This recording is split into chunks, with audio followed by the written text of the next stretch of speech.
Break पर पुणी थे स्वागत। बेंगालुरु ओडिया साहित्य समाज पक्षरु रामनवमी उपलक्षे साहित्य आसर अनुष्ठित आग्रा श्री जगन्नाथ परिसर में आयोजित एक कार्यक्रम में ओडिया साहित्यक माने निज निजर कविता पठन करते। बेंगालुरु ओडिया साहित्य समाज प्रतिष्ठाता तापसराज महाराण अध्यक्षतार बहु मान्यगण्य व्यक्ति अतिथि भाव जोगदे।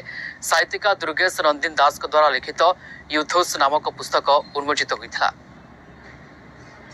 जगन्नाथ मंदिर प्रांगण में यही साहित्य समावेश आयोजन करी अनेक साहित्य प्रेमी एठारे जोगदे उपभोग करुथिबारु आमे अत्यंत खुशी।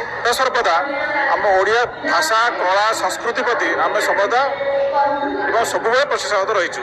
आम चाहूँ जे आम जो ओडिया माने अच्छी से निज भाषा कला संस्कृति को भूली जातुनि आम समस्ते ही भाषा कला संस्कृति को आगू नहीं जावा विश्व स्तर में आम समस्त केमती आम भाषा को केमती आम आगू बढ़ेगा आम से प्रचेषा श्री जगन्नाथ मंदिर एकत्रित होइचु।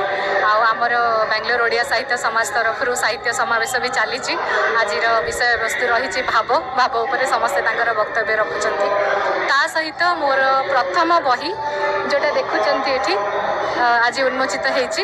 ओडिशा बाहर रही ओडिया माने जे भली प्रयास करूछु ओडिशा को ओडिशा भाषा संस्कृति को बंचे रखिया पई ताहा सेति पई समस्त धन्यवाद योग्य हिसाब रे हमर हाथ रे जहा हे परियो हम ओडिया भाषा को ओडिया संस्कृति को बंचे रखिया पई समस्त चेष्टा रहिबा निहाते आवश्यक। ये जो साहित्य आसर है ये साहित्य आसर पई सबु लेखक लेखिका मान को साधुवाद देवी कृतज्ञता देवी। बहुत दिन पर आमर साहित्य पई भाषा पई संस्कृति पई प्रचार प्रसार रो जो प्रचेष्टा आउ थे आगु को आसी फिजिकल मैनर कहीं आम आवास मंच तो बहुत किसी करूँ बर्तमान बहुत दिन पर आम समस्त भेटिलु।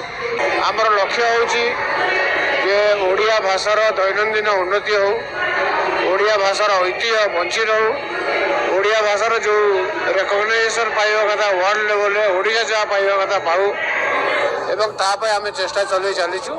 भगवत